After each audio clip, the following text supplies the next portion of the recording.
Hey guys, today's the day. We are gonna raise the roof. Andrew already made the first cut, so we'll just take you along with what happens for the day. We'll see how it goes. All right, so these are the brackets that I made. Just welded some tube steel to a piece of metal and welded it to the bus, and I have 3/4 inch all thread, and then obviously 3/4 nuts.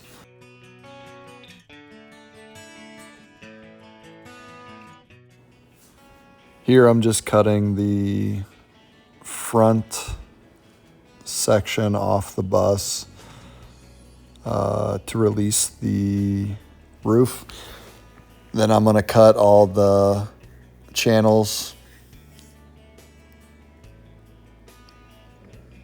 We kind of ran into a couple different spots that we needed to stop and cut while we were jacking up the roof, but from all the videos I watched, everybody seemed to have to do that.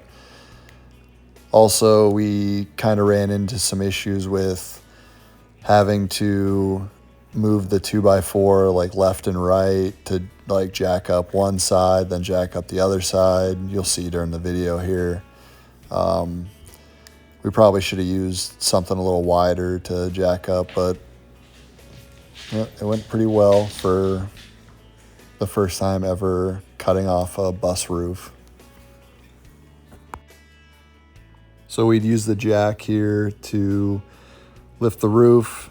Then my dad and my wife would, as you can see, she's unthreading the nuts.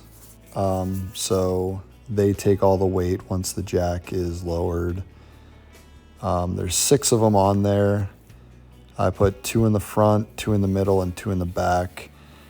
And even the slightest breeze would shift the roof a little bit and make it a little nerve-wracking being inside.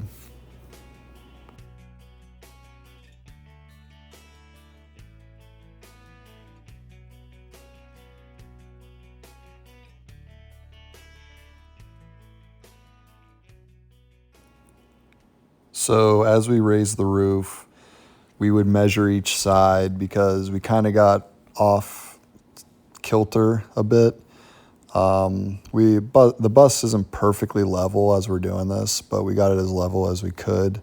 We'd try to just be within an inch or 2 on each side. We ended up going with a 24-inch roof raise, basically because we're both tall people and our son's eventually going to be tall once he's grown.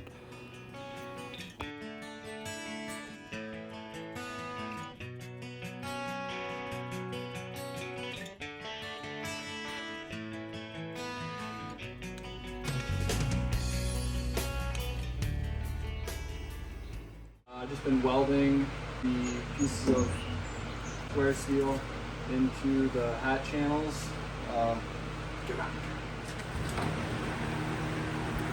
Welding.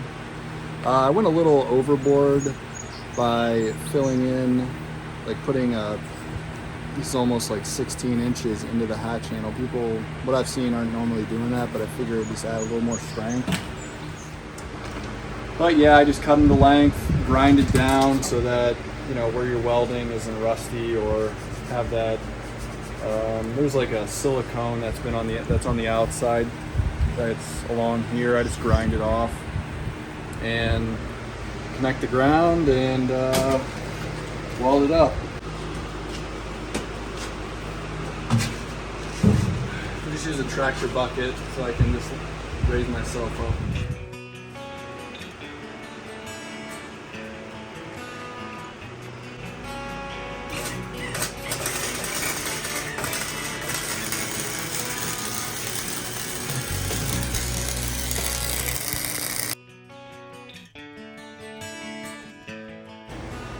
Just running a bead down the inside here. Just running it right down right there.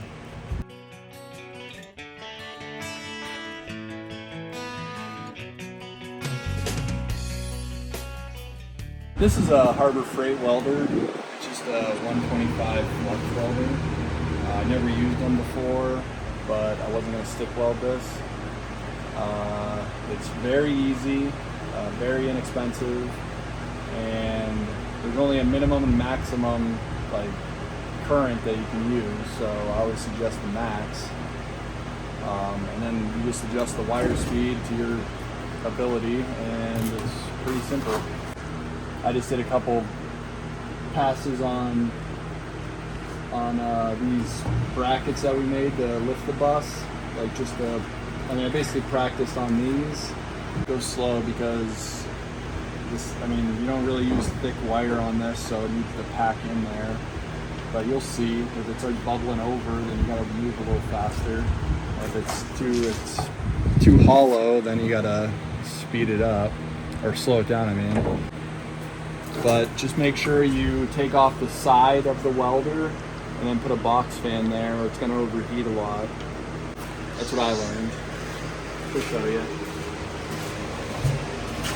You gotta do that setup.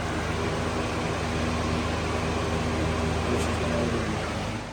So make sure you clean up everything before you weld, because then the weld will stick a lot better, and you want to splatter all over the place. It's 1.25 inches. I should have got 1.125 inches.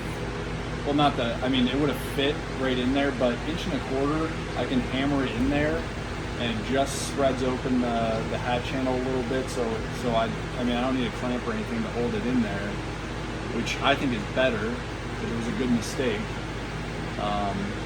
But I guess every bus is different, so figure out what size your hat channel is to receive that metal.